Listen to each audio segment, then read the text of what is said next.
All right, let's jump straight into this explainer. We're looking at one of the absolute most celebrated stories in the Hindu tradition.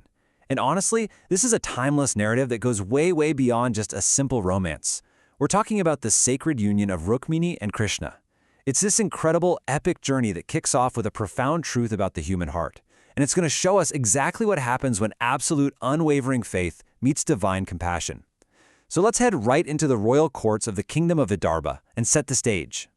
So meet Princess Rukmini of Vidarbha. You probably already know she was renowned across the land as this deeply graceful, wise, and compassionate woman who was completely dedicated to Dharma. But the part of her story that is just so captivating is that she fell profoundly in love with Krishna without ever actually seeing him. Like, not even once. How does that happen? Well, she would constantly sit and listen to the tales brought into the palace hall by traveling saints and sages. They'd talk about Krishna's boundless kindness, his courage, his unmatched beauty, and just this divine love he had for all beings. Every single word of it hit home for her. She whispered to herself that her heart chose him long before her eyes ever saw him. She had silently, entirely accepted Krishna as her husband, in her soul. But, every great epic needs a core conflict, right?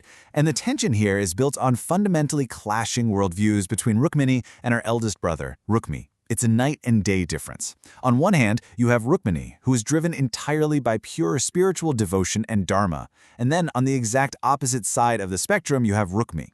He was an incredibly proud, arrogant guy who literally despised Krishna. He didn't care about love or spirituality at all. He was strictly motivated by political power and locking in strategic alliances. Because of this massive ego, Rukmi completely steamrolled his sister's wishes and forcefully arranged her marriage to King Shishupala, who, of course, just happened to be a sworn enemy of Krishna. Can you even imagine the sheer devastation Rukmini must have felt hearing that news? Her heart trembled, she was brought to tears, but, and this is absolutely crucial, her faith didn't waver for a single second. Her reaction here is desperate, sure, but it is so unyielding, and it just shows the absolute steel in her character. She firmly declared, "No, I cannot belong to anyone except Krishna."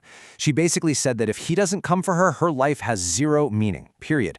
This wasn't just some dramatic royal outburst, it was a total, complete surrender, and it perfectly sets up her next move, which is incredibly daring.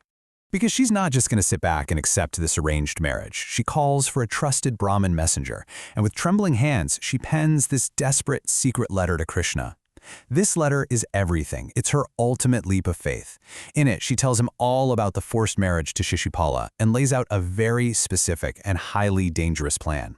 She says, "O Krishna, Lord of my heart, before the wedding I will visit the temple of goddess Durga. Please come there and take me away." She adds that if he doesn't, she's going to give up her life.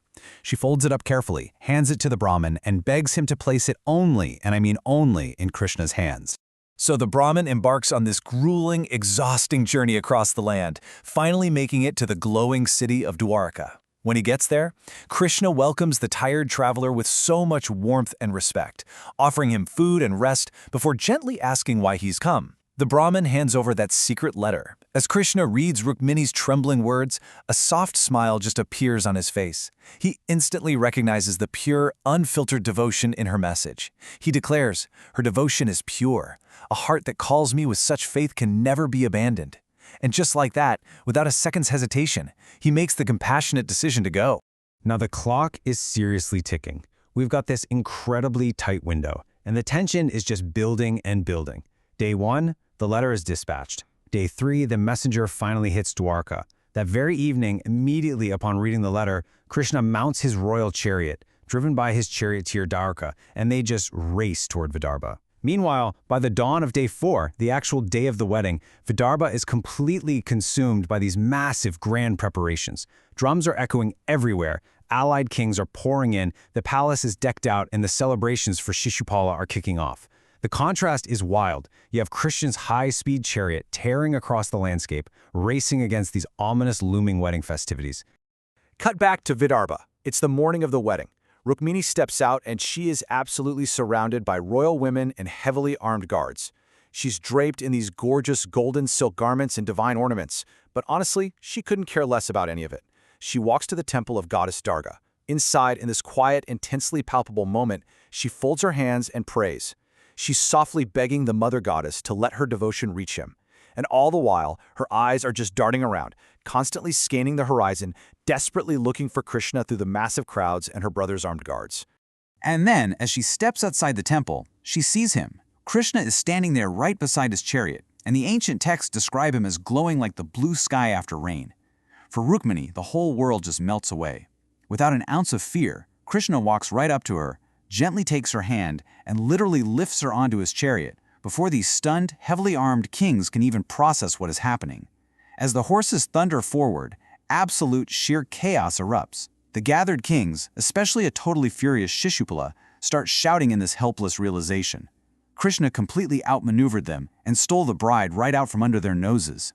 So as the chariot is tearing across the land, leaving all that chaos in the dust, there is this beautiful, deeply emotional exchange between the two of them. Rukmini, who is just overwhelmed with tearful relief, looks at him and simply says, "You came." And Krishna responds with this incredibly profound reassurance. How could I ignore the call of true devotion? He was entirely calm, just smiling as they sped away. It's such a powerful moment because it perfectly anchors all that high-stakes action right back to the central theme of this explainer, the divine's response to sincere faith. But wait, the danger is definitely not over. The enraged kings are humiliated and furious, and they mount a fierce pursuit of the chariot. A massive battle breaks out. Luckily, Krishna's brother Balarama arrives with the Yadava army and swiftly handles most of the opposing kings. However, Rukmini's brother Rukmi is just blinded by his own anger and ego. He recklessly attacks Krishna, swearing he won't return without defeating him. Well, Krishna easily overpowers Rukmi and is about to punish him severely.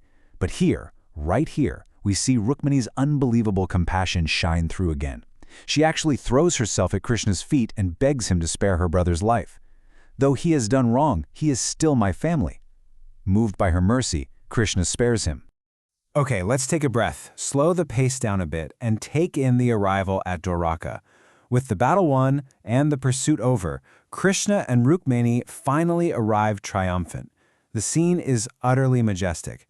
The entire city is decked out with vibrant flowers and glowing lamps. The air is just thick with music and joyous celebrations. Sages are chanting these sacred Vedic hymns as the two are married according to ancient rituals, and the citizens are literally showering them with flowers. As the source material beautifully points out, this wasn't just a royal wedding. Actually, scratch that. It wasn't merely a wedding at all. It was the ultimate sacred union of divine love and pure devotion. And this brilliant union holds a much deeper meaning. Let's peel back the layers here, because Rukmini Kalyanam is actually a beautiful, massive allegory. Think of it like this. Rukmini herself represents the human soul, absolutely brimming with pure devotion. Krishna represents the divine, the ultimate reality that actively responds to sincere love. And that dramatic secret letter, it symbolizes a sincere, desperate prayer spoken straight from the heart. When Krishna races across the land to save her, it's the ultimate assurance that true, pure devotion never, ever goes unanswered.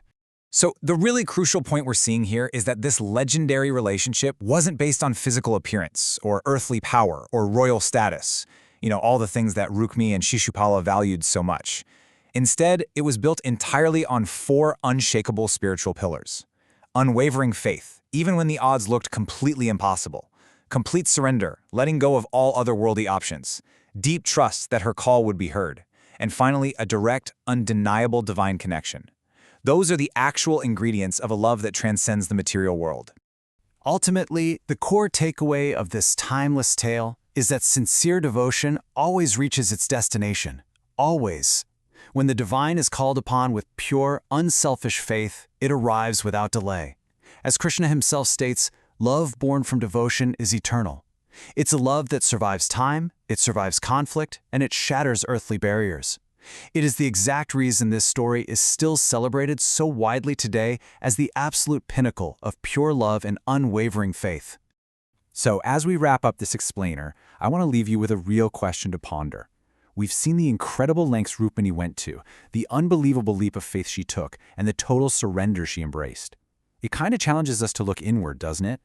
Ask yourself, is your own devotion, your own faith, whatever that might look like in your personal life, as unwavering and pure as the princess of Vidarbha? It's a really powerful thought to linger on regarding the nature of our own spiritual surrender. Keep seeking that pure connection, and thanks for exploring this epic journey with me.